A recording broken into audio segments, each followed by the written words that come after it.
Hello everyone, welcome back to Kerala Hindi quest. ഇന്നത്തെ വീഡിയോയിൽ ഞാൻ ഷെയർ ചെയ്യാൻ പോകുന്നത് എൻ്റെ HSA ഹിന്ദി PSC ഇൻ്റർവ്യൂവിൻ്റെ എക്സ്പീരിയൻസ് ആണ്. ഇൻ്റർവ്യൂവിന് എന്നോട് ചോദിച്ച ക്വസ്റ്റ്യൻസ് എന്തൊക്കെയായിരുന്നു, ബോർഡ് മെമ്പേഴ്സ് എങ്ങനെയുണ്ടായിരുന്നു, ടെൻഷൻ ഉണ്ടായിരുന്നു, ഇങ്ങനെ എല്ലാ ക്വസ്റ്റ്യൻസിൻ്റെയും റിപ്ലൈ ആയിട്ടാണ് ഇന്നത്തെ വീഡിയോയിൽ പറയാൻ പോകുന്നത്. ഈ വീഡിയോ കണ്ടിട്ട് നിങ്ങൾക്കും ഇതേ ക്വസ്റ്റ്യൻസ് ആയിരിക്കും എന്ന് ഒരിക്കലും വിചാരിക്കരുത്. PSC ഇൻ്റർവ്യൂ ഓരോ കാൻഡിഡേറ്റ്സിനും ഡിഫറെൻ്റ് ആയിരിക്കും. പക്ഷേ ഇൻ്റർവ്യൂവിൻ്റെ അറ്റ്മോസ്ഫിയർ എങ്ങനെയാണ്, ബോർഡ് എങ്ങനെ ഇൻട്രാക്ട് ചെയ്യും, എന്തൊക്കെ പ്രിപ്പറേഷൻ നടത്തിയാൽ നല്ലതാണ് തുടങ്ങിയ കാര്യങ്ങളൊക്കെ ഈ വീഡിയോയിലൂടെ നിങ്ങൾക്ക് ഹെൽപ്പാവും. അപ്പോൾ വീഡിയോയിലേക്ക് പോകാം. ഇൻ്റർവ്യൂവിന് ഡേറ്റ് കിട്ടിയ ഉടനെ ഞാൻ പ്രൊഫൈലിൽ നിന്ന് ബയോഡേറ്റ ഡൗൺലോഡ് ചെയ്ത് അതൊക്കെ ഫില്ലാക്കി വെച്ചു. ഡോക്യുമെൻറ്റ് വെരിഫിക്കേഷനൊക്കെ ഓൾറെഡി കഴിഞ്ഞിട്ടുണ്ടായിരുന്നു. അതുകൊണ്ട് തന്നെ ഇൻ്റർവ്യൂവിന് പോയ സമയത്ത് നമ്മുടെ ബയോഡേറ്റ വാങ്ങി അവർ ചെക്ക് ചെയ്തു. ബയോഡേറ്റ അവർ വാങ്ങി വെക്കും. അതിനുശേഷം നമ്മളെ ഒരു റൂമിൽ വെയിറ്റ് ചെയ്യിപ്പിക്കും. ശേഷം ഓരോരുത്തരെ ആയിട്ട് ഇൻ്റർവ്യൂ ചെയ്യുന്ന റൂമിലേക്ക് കയറ്റിവിടുക ചെയ്യുന്നത്. അപ്പോൾ ഞാൻ ഇൻ്റർവ്യൂ റൂമിലേക്ക് കയറിയ സമയത്ത് 3 മെമ്പേഴ്സാണ് ഉണ്ടായിരുന്നത്. അവരുടെ കയ്യിൽ നമ്മുടെ ബയോഡേറ്റ ഓൾറെഡി ഉണ്ടാവും. അതിലിരുന്ന് ഫസ്റ്റ് സാറ് എൻ്റെ ബയോഡേറ്റ ഉറക്കെ വായിച്ചു. എൻ്റെ പേര്, ഡീറ്റെയിൽസ്, ക്വാളിഫിക്കേഷൻസ്, എക്സ്പീരിയൻസ് കാര്യങ്ങളൊക്കെ ഉറക്കെ വായിക്കുന്നുണ്ടായിരുന്നു ബയോഡേറ്റ നോക്കിയിട്ട്.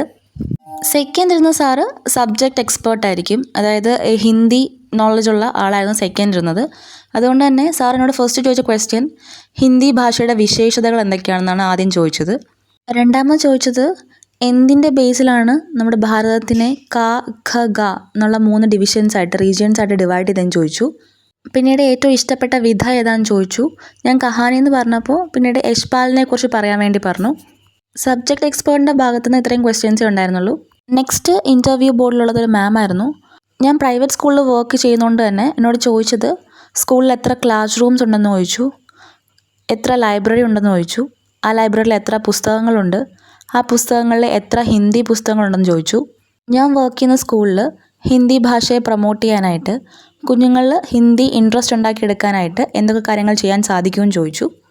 എന്നോട് ടോട്ടൽ ഇത്രയും ക്വസ്റ്റ്യൻസ് ആയിരുന്നു ചോദിച്ചിട്ടുണ്ടായിരുന്നത്. എൻ്റെ കൂടെ കയറിയ ആ ബാച്ചിൽ ആരോടും സെൽഫ് ഇൻട്രൊഡക്ഷൻ എടുക്കാനോ അല്ലെങ്കിൽ ക്ലാസ് എടുത്ത് കാണിക്കാനോ ഒന്നും പറഞ്ഞിട്ടില്ല. ഇൻ്റർവ്യൂവിന് കയറുന്ന മുന്നേ അത്യാവശ്യം നല്ല ടെൻഷൻ ഉണ്ടായിരുന്നു. പക്ഷേ ബോർഡ് മെമ്പേഴ്സ് നമ്മളോട് നല്ല രീതിയിൽ ഫ്രണ്ട്ലി ആയിട്ട് സംസാരിക്കും, നമ്മളെ കംഫർട്ടബിൾ ആക്കാൻ വേണ്ടി നോക്കും. ഈ ഇൻ്റർവ്യൂവിൽ ഞാൻ മനസ്സിലാക്കിയ കാര്യം എന്താണെന്ന് വെച്ചാൽ ജസ്റ്റ് നോളജ് മാത്രമല്ല, നമ്മുടെ കോൺഫിഡൻസും കമ്മ്യൂണിക്കേഷൻ സ്കില്ലും പ്രസൻറ്റേഷനും ഇതൊക്കെ വളരെയധികം ഇമ്പോർട്ടൻ്റ് ആണ്. ഇൻ്റർവ്യൂ റൂമിൽ കാമായിട്ടിരിക്കുക, ക്വസ്റ്റ്യൻ ശ്രദ്ധിച്ച് കേൾക്കുക. ഇൻ കേസ് നിങ്ങൾക്ക് ആൻസർ അറിയില്ലെങ്കിൽ അറിയില്ലെന്ന് തന്നെ പറയാം. അപ്പോൾ ഇതായിരുന്നു എൻ്റെ HSA Hindi PSC interview experience. നിങ്ങൾക്കും ഇതുപോലെ ഇൻ്റർവ്യൂ എക്സ്പീരിയൻസ് ഉണ്ടെങ്കിൽ നിങ്ങളോട് ചോദിച്ച ക്വസ്റ്റ്യൻസ് ഒക്കെ കമൻറ്റ് ചെയ്യുക. ഈ വീഡിയോ യൂസ്ഫുൾ ആയിട്ട് തോന്നുകയാണെങ്കിൽ ലൈക്ക് ചെയ്യുക, ഫ്രണ്ട്സിനൊക്കെ ഷെയർ ചെയ്ത് കൊടുക്കുക. കൂടുതൽ വീഡിയോസിനായിട്ട് ചാനൽ സബ്സ്ക്രൈബ് ചെയ്യുക. താങ്ക്